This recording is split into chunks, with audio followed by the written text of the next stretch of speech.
날마다 솟는 샘물과 함께하는 오늘의 큐티 시간입니다.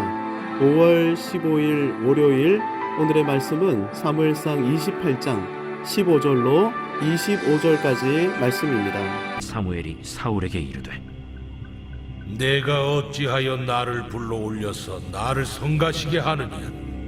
나는 심히 다급하니이다. 블레셋 사람들은 나를 향하여 군대를 일으켰고 하나님은 나를 떠나서 다시는 선지자로도 꿈으로도 내게 대답하지 아니하시기로 내가 행할 일을 알아보려고 당신을 불러 올렸나이다. 여호와께서 너를 떠나 내 대적이 되셨거늘 내가 어찌하여 내게 묻느냐? 여호와께서 나를 통하여 말씀하신 대로 내게 행하사 나라를 내 손에서 떼어 내 이웃 다윗에게 주셨느니라. 내가 여호와의 목소리를 순종하지 아니하고 그의 진노를 아말렉에게 쏟지 아니하였으므로 여호와께서 오늘 이 일을 내게 행하셨고 여호와께서 이스라엘을 너와 함께 블레셋 사람들의 손에 넘기시리니 내일 너와 네 아들들이 나와 함께 있으리라.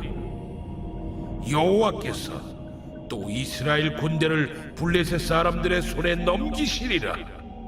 사울이 갑자기 땅에 완전히 엎드러지니 이는 사무엘의 말로 말미암아 심히 두려워하며 또 그의 기력이 다하였으니 이는 그가 하루 밤낮을 음식을 먹지 못하였음이니라. 그 여인이 사울에게 이르러 그가 심히 고통당함을 보고 그에게 이르되 여종이 왕의 말씀을 듣고 내 생명을 아끼지 아니하고 왕이 내게 이르신 말씀을 순종하여 싸우니 그런즉 청하건대 이제 당신도 여종의 말을 들으사 내가 왕 앞에 한 조각 떡을 드리게 하시고 왕은 잡수시고 길 가실 때에 기력을 얻으소서 하니 사울이 거절하여 이르되 내가 먹지 아니하겠노라. 그의 신하들과 여인이 강권하매 그들의 말을 듣고 땅에서 일어나 침상에 앉으니라. 여인의 집에 살찐 송아지가 있으므로 그것을 급히 잡고 가루를 가져다가 뭉쳐 무교병을 만들고 구워서 사울 앞에와 그의 신하들 앞에 내놓으니 그들이 먹고 일어나서 그 밤에 가니라.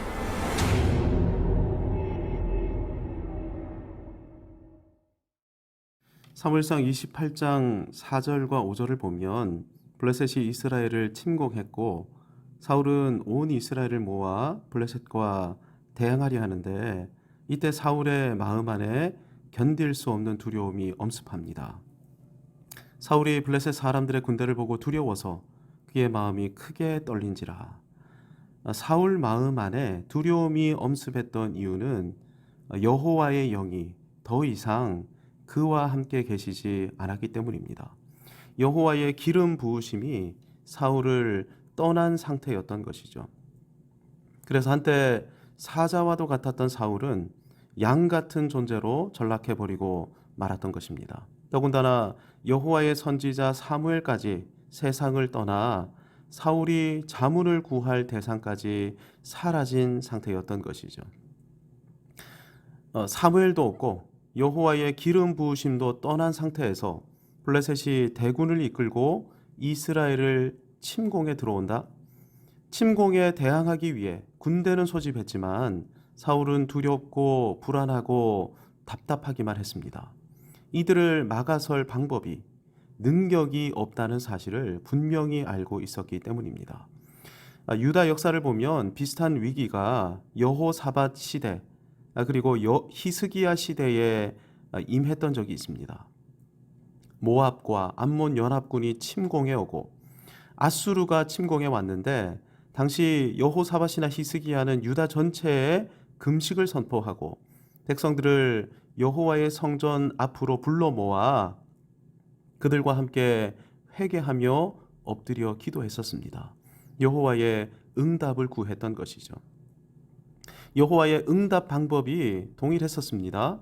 야하시엘에게 여호와의 영이 임하셔서 은혜를 구하던 유다에게 응답하셨고 히스기야 때는 이사야 선지자를 통해 응답하셨는데 하나님께서는 응답으로 그치시지 않으셨습니다. 친히 대적들을 물리치기까지 하셨죠. 사울이 지금 당장 해야 하는 일이 이와 같은 일 아닙니까? 온 이스라엘과 더불어 여호와 앞에 엎드려야 하는 것이죠. 언제까지 엎드려야 합니까? 응답해 주실 때까지. 대적이 몰려오고 위기가 발생한다 할지라도 응답해 주실 때까지 엎드리는 것, 이것이 믿음입니다. 전적으로 여호와 하나님만을 의존하는 것이 믿음인 것이죠. 그런데 안타깝게도 사울 안에 이런 믿음이 없었습니다. 그래서 사울은 잠깐 엎드렸다가 응답이 없으니까 어떻게 했습니까? 신접한 자를 찾아가 사무엘의 영혼을 소환하려 했던 것이죠. 신접한 자를 만난다고 사무엘의 영혼이 소환이 됩니까? 죽은 자의 영혼은 중간지대 없이 곧바로 천국이나 지옥으로 떠나게 됩니다. 그러니 빙의, 초혼 이런 것들은 악령의 장난인 것이죠. 무엇보다 신접한 자, 무당에 대해서 하나님께서는 분명하게 말씀하신 바 있으십니다.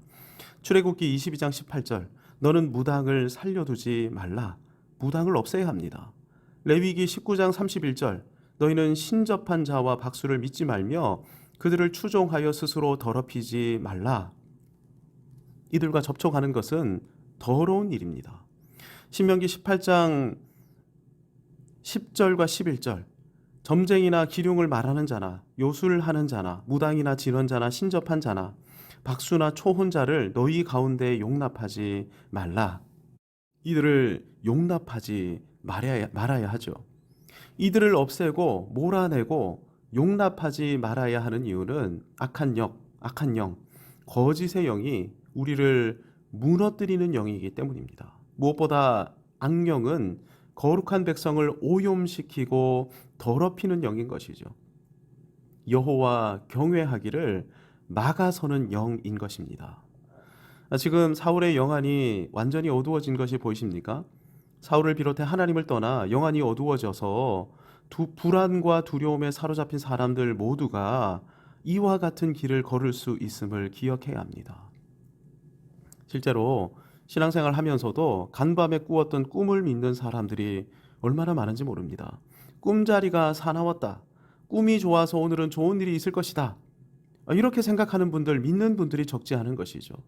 오늘의 운세를 보면서 일희일비하고 계시는 분들은 또 얼마나 있으신지 모릅니다. 이런 분들이 우리 가운데는 아무도 없기를 간절히 소망합니다. 악한 영은 그리스도인을 포함해 모두를 속이는 영이고 무너뜨리는 영이며 망하게 만드는 영입니다. 본문에서 사무엘이라고 표현된 영 역시 같은 일을 행하고 있죠.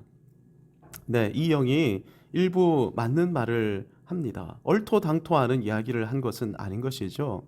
사울이 불순종했기에 여호와께서 이스라엘을 다윗에게 주신 것이 맞습니다. 그런데 벼랑간 이렇게 예언하죠. 내일 너와 내 아들들이 나와 함께 있으리라. 여기서 내가 사무엘 아닙니까? 사무엘은 죽은 상태입니다. 그러니 내일 사울과 사울의 아들들이 죽을 것이다. 이렇게 예언했던 것이죠. 이 말을 듣고 20절에서 사울은 완전히 엎드러지고 말았습니다. 두려움과 불안에 압도당하고 말았던 것이죠. 이것이 악령의 역사입니다. 무너뜨리고 두렵게 만들고 불안에 사로잡히게 만들고 그래서 완전히 낙담하게 만들고 암 환자들이 사망에 이르게 되는 궁극적인 이유가 의사의 사형 선고 때문이라는 사실을 아십니까? 길어야 6개월 남았습니다. 권위 있는 의사가 이렇게 말하면 투병 중이던 환자 안에 있던 살려고 하던 모든 의지가 일순간 꺾여버리고 마는 것이죠. 그래서 자포자기하는 것입니다. 해도 안 되는 것이구나. 그래서 6개월 남았습니다 라는 말을 들어도 6개월도 채 살지 못한 채 죽고 마는 것입니다. 이스라엘은 완전히 패배하고 너와 내 자녀들은 내일 다 같이 죽을 것이다. 실제 그렇게 되었습니다. 이유가 무엇입니까? 악한 영의 이 말에 지배당했기 때문인 것이죠.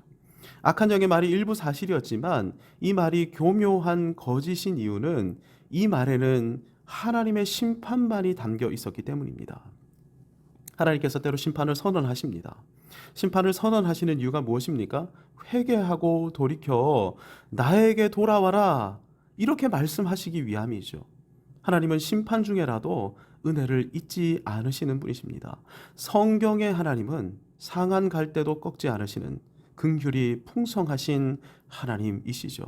그런데 악한 영은 하나님의 은혜, 하나님의 용서, 하나님의 긍휼, 자비를 지워버리고 말았던 것입니다. 네, 때로 하나님께서 침묵하시는 것처럼 보일 때도 있습니다. 대적이 몰려오고 힘겨운 위기가 닥쳐와서 엎드리는데 응답이 없어 보일 때도 있는 것이죠. 그럴 때 곁눈질하지 말아야 합니다. 사울처럼 엉뚱한 길, 여호와께서 금하신 길로 가지 말아야 하는 것이죠.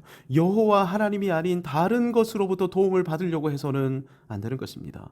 이유가 무엇입니까? 그 길은 우리 스스로를 올무와 함정으로 빠뜨리는 길이기 때문입니다. 여호사밧과 히스기야를 기억해야 합니다. 응답해 주실 때까지 엎드리겠습니다. 말로 할 수 없는 위기에 처해 계신 분이 계십니까? 가정에 위기가 닥치셨습니까? 작정하고 엎드리시기 바랍니다. 가족과 함께 금식을 선포하고 기도의 자리로 가족들을 이끌고 함께 나오시기 바랍니다. 하나님을 의존하는 것이 믿음입니다. 베드로전서 1장 9절은 이렇게 우리에게 약속하고 있습니다. 믿음의 결국 곧 영혼의 구원을 받음이라. 아멘. 월요일 아침입니다. 오늘 하루, 이번 한 주간, 그리고 남아있는 일평생 여호와 하나님만을 의존하겠습니다. 이렇게 결단하면서 이 아침에 엎드리십시다. 우리의 아버지 하나님은 노하기를 더디하시는 은혜와 자비가 무궁하신 하나님이십니다. 이 하나님께로 나아가십시다. 하늘에 계신 우리 아버지, 아버지의 이름을 거룩하게 하시며 아버지의 나라가 오게 하시며 아버지의 뜻이 하늘에서와 같이 땅에서도 이루어지게 하소서. 오늘 우리에게 일용할 양식을 주시고 우리가 우리에게 잘못한 사람을 용서하여 준 것 같이 우리 죄를 용서하여 주시고 우리를 시험에 빠지지 않게 하시고 악에서 구하소서. 나라와 권능과 영광이 영원히 아버지의 것입니다. 아멘.